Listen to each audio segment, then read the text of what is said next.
આત્મારામજી મહારાજા જન્મે શીખ સ્થાનકવાસી સંપ્રદાયમાં દીક્ષા લીધી. 300 ગાથા રોજ ગોખવાનો તીવ્ર શયોપશમ. સ્થાનકવાસી સંપ્રદાય 35 આગમો જ માને છે.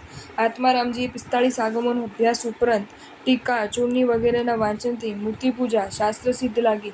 મુપતિ બાંધવાનું નિરર્થક લાગ્યું. મહાસંયમી પૂજ્ય મની વિજયજી દાદા પાસે સંવેગી દીક્ષા સ્વીકારી. સ્થાનકવાસી દીક્ષા પર્યાય કપાઈ ગયો.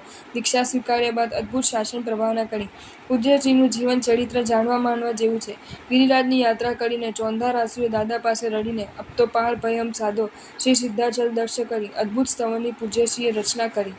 શ્રી પ્રશ્ન વ્યાકરણ સૂત્ર સુલ્લગ્ગ વિલ્લગ્ગ ભિન્ન દેહા અહીંના ભાલાની બાપ દાદા જેવી શૂલી પીઠમાં જઈને છાતીમાંથી બહાર નીકળે ત્યારે નારકી તીવ્રતમ ચીસો પાડે છે. જો તમને આ વિડીયો ગમ્યો હોય તો આ વિડીયોને લાઇક કરો અને શેર કરો અને આવા જ નવા વિડીયો જોવા માટે જૈન ફેક્ટ્સ એન્ડ સ્ટોરીઝની ચેનલને સબસ્ક્રાઈબ કરો. ધન્યવાદ.